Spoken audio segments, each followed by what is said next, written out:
श्री राधे। कृष्णाय वासुदेवाय हरये परमात्मने प्रणतः क्लेशनाशाय गोविंदाय नमो नमः। इस चैनल से जुड़े हुए समस्त श्रोताओं को अभिवादन करता हूँ। कल हम लोगों ने चर्चा की थी, ब्रह्मा जी ने भागवत की परीक्षा की थी। जब परीक्षित मुक्त हो गए थे तो तुला में बांधकर परीक्षा की थी। तो ये भागवत प्रारंभ तो विष्णु भगवान ने ब्रह्मा जी को सुनाई थी, ब्रह्मा ने नारद को सुनाई थी। परंतु नारद भागवत का महत्व जानते थे, सप्ताह श्रवण विधि के बारे में नारद जी को पता नहीं था। एक समय की बात, नारद इस पृथ्वी को सर्वोत्तम समझते हुए कि पृथ्वी तो सबसे उत्तम है, तो वो घूमने के लिए निकल पड़ते हैं। तो जगह जगह घूमते हैं पृथ्वी में, परंतु कहाँ कहाँ हरि क्षेत्रम कुरुक्षेत्रम श्रीरंगम केसेतु बंधनम हर जगह गए नारद जी, परंतु कहीं पर भी कल्याण नहीं देखा, कहीं धर्म कर्म नहीं देखा। कलिरूपी दावा नल ने सारा नष्ट कर लिया था।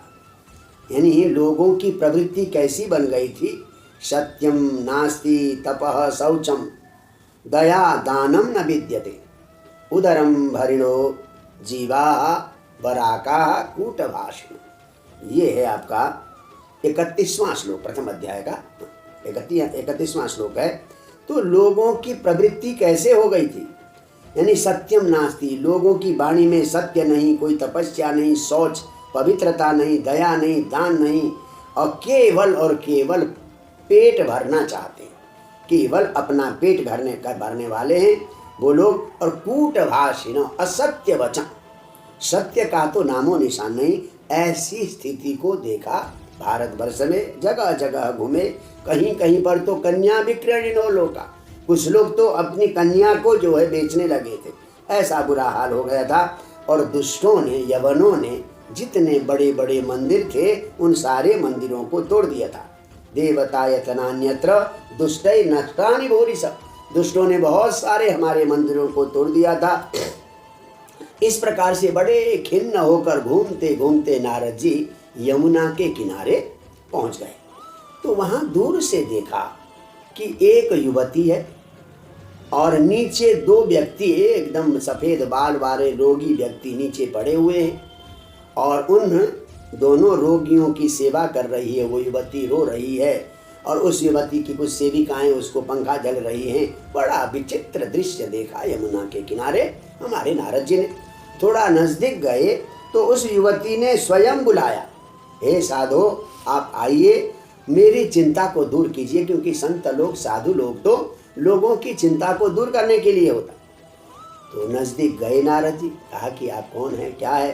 तो उस युवती ने कहा, देखिए बहुत बढ़िया है, अहम भक्ति रीति ख्याता इमो में तनयो मतौ ज्ञान वैराग्य नामानौ काल योगे न जर्जरौ। कथा के अनुसार ज्ञान और वैराग्य मुक्ति के पुत्र हैं, परंतु मुक्ति की व्यवस्था, मुक्ति का प्राचुर्य सत्य त्रेता द्वापर में होता है। कलयुग में मुक्ति की तो बिल्कुल गणना है ही नहीं, मुक्ति के लिए कोई प्रयास ही नहीं करता। इसलिए मुक्ति के दो पुत्र हैं, ज्ञान और वैराग्य। उन ज्ञान और वैराग्य को भक्ति के पास छोड़ दिया और मुक्ति वैकुंठ चली गई, भगवान के साथ वैकुंठ चली गई। तो भक्ति रानी थी ये, कहते अहम भक्ति इति ख्याता, मैं भक्ति के नाम से प्रसिद्ध हूँ। और इमो, ये दोनों जिनका नाम है ज्ञान और वैराग्य, ज्ञान और वैराग्य नाम मानो, ज्ञान और वैराग्य नाम के हैं ये। मैं तनयो मतो, ये मेरे पुत्र माने गए। वास्तव तो ये मुक्ति के पुत्र हैं, पर मुक्ति ने मुझे गोद दिया है तो ये मेरे पुत्र माने गए हैं। और समय के अनुसार ये जर्जर हो गए, एकदम बुढ़े हो गए। तो वो अपनी कहानी सुनाती है कि भाई मैं जाते जाते पृथ्वी में आई, घूमने लगी तो मैं भी जर्जर बुढ़ी हो गई। और ज्ञान और वैराग्य भी बड़े दुर्बल हो गए। तो किसी तरह से घूमते घामते हम तीनों जब यमुना के किनारे आ गए, वृंदावन में आ गए, तो एक घटना क्या घटी, दोनों पुत्र तो बुजुर्ग के बुजुर्ग रह गए, वृद्ध के वृद्ध रह गए, परंतु मैं जवान तरुणी हो गई। जबकि तीनों साथ में चल रहे थे, ये विपरीत घटना घट गई। सामान्यतया माता को बुजुर्ग होना चाहिए, वृद्ध होना चाहिए, और पुत्रों को जवान होना चाहिए, पर यहाँ पर तो उल्टा हो गया। क्या कारण है, मुझे ये बात समझ में नहीं आ रही है।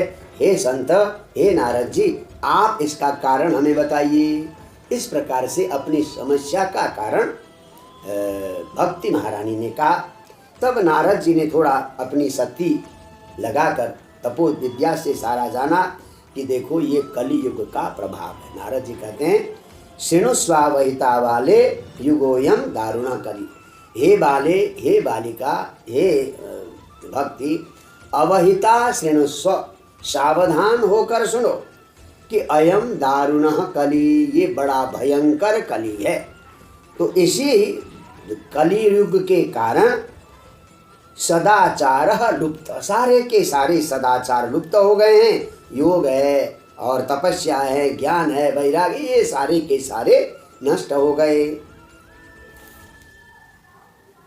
तो आप तीनों बुजुर्ग थे, परंतु घूमते घामते जब वृंदावन में आए, तो वृंदावन में, ब्रज में भक्ति नाचती है, भक्ति की प्राचुर्यता है, भक्ति की महानता है यहाँ पर। इसलिए वृंदावन में आते ही तुम तो हो गई जवान, परंतु यहाँ पर ज्ञान और वैराग्य की बात करने वाला, ज्ञान और वैराग्य की ओर रुचि रखने वाला कोई भी व्यक्ति नहीं है। इसलिए ये दोनों बुढ़े के बुढ़े ही रह गए।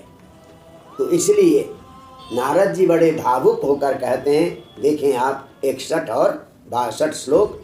धन्यम वृंदावनम तेन भक्तिर्नित्यति यत्र च अत्रेमौ ग्राहका भावान् न जरामपि मुञ्चत किंचिदात्मसुखेनेह प्रसुप्ते मन्यते नयो।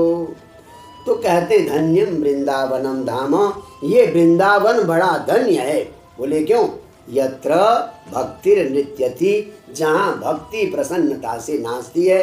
हर व्यक्ति के मन में, हर व्यक्ति की वाणी में राधे राधे राधे श्याम। तो ये भक्ति वृंदावन, विशेष रूप से ब्रज क्षेत्र, ये भक्ति का नृत्य स्थान है। यह भक्ति प्रसन्न होकर नाचती है। परंतु अत्र ग्राहका भावात्, यहाँ ज्ञान और वैराग्य का कोई ग्राहक नहीं। यहाँ के व्यक्ति भगवत भक्ति को तो सुनने को तैयार हैं, पर ज्ञान और वैराग्य की बात सुनने के लिए तैयार नहीं है। तो ग्राहका भावात्, ग्राहक के अभाव होने से जराम अपि न मुंचत, ये अपने बुढ़ापा को नहीं छोड़ पा रहे हैं। हाँ, यहाँ पर आने से ये आराम से सो रहे हैं, क्योंकि जहाँ भक्ति रहती है वहाँ शांति होती है।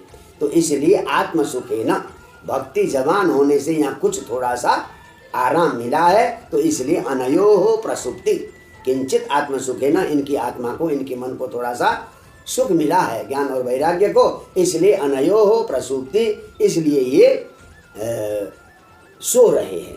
तो इसलिए वृंदावन की बड़ी महिमा है। इस प्रकार नारद जी ने यहाँ पर क्यों भक्ति, ज्ञान और वैराग्य बूढ़े थे, वृंदावन में आकर कैसे भक्ति जवान हो गई, इसका रहस्य भक्ति महारानी को कहा है। जय जय श्री राधे।